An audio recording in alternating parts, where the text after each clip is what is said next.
ప్రార్థనా పత్రిక మంగళవారము 14/5/2024 మాదిరి గల సంఘము. మొదటి తెస్సలోనికలకు రాసిన పత్రిక 1వ అధ్యాయము 7-8 వచనాలు. కాబట్టి మాసిదోనియలోను అకయలోను విశ్వాసులందరికీ మాదిరి అయితిరి. ఎందుకనగా మీ యొద్ద నుండి ప్రభు వాక్యము మాసిదోనియలోను అకయలోను మ్రోగెను. అక్కడ మాత్రమే గాక ప్రతి స్థలమందును దేవుని ఎడల ఉన్న మీ విశ్వాసము వెల్లడాయను గనుక మేమేమి చెప్పవలసిన ఆవశ్యకము లేదు. రాబోయే భవిష్యత్తుకు సంబంధించి మీరు ఖచ్చితంగా గుర్తుంచుకోవాల్సిన విషయం ఉంది. ప్రజలు వాక్యం ప్రకారం జీవించే యూదామతము మరియు అనేక రకాల సంస్కృతిని విడిచిపెట్టిన మధ్యయుగ సంఘమును దేవుడు ఎందుకు తిరస్కరించాడు? ప్రస్తుతం క్రైస్తవం ఎందుకు బలహీనంగా ఉంది?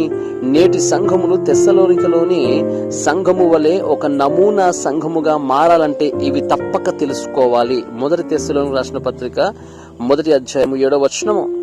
బైబిల్ యూదుల నాశనానికి సంబంధించిన కథ.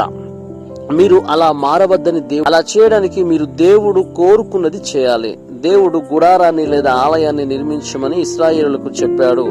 అది నేటి సంఘములను సూచిస్తుంది. సంఘము యొక్క యజమాని త్రియేక దేవుడని మరియు సంఘానికి కీలకమైనది క్రీస్తు అని మీరు తప్పక తెలుసుకోవాలి. సంఘము 3 విందులు మరియు 3 ప్రాంగణాల అర్థం తెలుసుకోవాలి. అవిశ్వాసులు విశ్రాంతి తీసుకోవడానికి మరియు ఆధ్యాత్మిక సమస్యలు లేదా వైకల్యాలు ఉన్న వ్యక్తులు అక్కడికి వెళ్లేందుకు విశేషీయుల కోసం ప్రాంగణం తప్పనిసరిగా ఉండాలి. 237 దేశాలు మరియు 5,000 చెందిన నాయకులు అవశేషాలు మరియు TCKలు తప్పనిసరిగా శిక్షణ మరియు విశ్రాంతిని పొందగలగాలి. పాస్టర్లు మరియు సంఘ నాయకులు వారి స్వంతంగా ఆధ్యాత్మిక బలాన్ని పొంది ప్రార్థన చేయగల వ్యవస్థలను కలిగి ఉన్న సంఘములు తప్పనిసరిగా నిర్మించబడాలి. తెస్సలోనికలోని సంఘము ఎలాంటి సంఘము? ఇది విశ్వాసుల అందరికీ ఆదర్శంగా ఎలా మారింది? శక్తి యొక్క సువార్త. అపొస్తలుల కార్యములు 17:1-9. 3 సబ్బాతు రోజులు పౌలు మరియు అతని బృందం వారి ఆచారం ప్రకారం యూదుల ప్రార్థనా మందిరంలోకి వెళ్లి క్రీస్తు యొక్క ఆవశ్యకతను వివరించారు. క్రీస్తు శిలువపై చనిపోవడం మరియు ఉత్థానానికి గల కారణాన్ని వారు తెలియజేశారు. 2 సువార్త యొక్క అసలు రంగు. మొదటి తెస్సలోనికలో 1:1-7. ఇది విశ్వాసం యొక్క కార్యాలను ఉత్పత్తి చేసే సంఘముగా మారింది. ఆశతో ప్రేరేపించబడిన సహనాన్ని కలిగి ఉంది మరియు ప్రేమ ద్వారా ప్రేరేపించబడిన శ్రమను కలిగి ఉంది. మొదటి తెస్సలోనికలో 1:3. ఇంకా శక్తి ద్వారా పవిత్రాత్మ మరియు లోతైన నమ్మకం. మొదటి తెస్సలోనిక 1:5.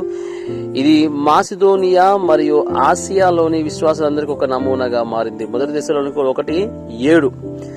3 నిత్య సువార్త. మొదటి తెస్సలోనికలో 1:1-2.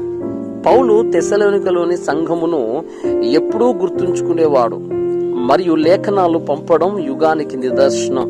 పౌలుతో చెరసాలలో ఉన్న శీల అపొస్తలుల కార్యాలు 16:19-40. అతనితో పాటు తెస్సలోనికకు వెళ్ళాడు. పౌలు రాళ్లతో కొట్టబడినప్పటికీ సువార్తను బోధించిన ప్రదేశంలో లుస్త్రకు చెందిన తిమోతి మరియు తెస్సలోనికకు చెందిన యాసోనుతో అతని సమావేశం శాశ్వతమైన సువార్తను కలిగి ఉన్న వ్యక్తులు. ఇలా మీరు మీ పాత్రను కూడా సిద్ధం చేసుకోవాలి. అంతేకాకుండా మీరు ప్రజలందరికీ అర్థం చేసుకోగలిగే సువార్తను సిద్ధం చేయాలి మరియు బహుళ జాతి సంఘ నాయకులను, పరిచారకులు మరియు ప్రత్యేక మిషనరీలను పెంచాలి. చివరికి దుర్గములను మరియు ప్రార్థనా దుర్గములను ప్రతి సంఘములో తప్పనిసరిగా పెంచబడాలి. ఒడంబడిక ప్రార్థన. ప్రియమైన దేవా, ఈ వారం దయగల వారం. వైద్యం మరియు విశ్వాసులందరూ వెలుగు ఆర్థిక వ్యవస్థను పునరుద్ధరించే సమయం. యేసుక్రీస్తు నామములో నేను ప్రార్థిస్తున్నాను. ఆమేన్.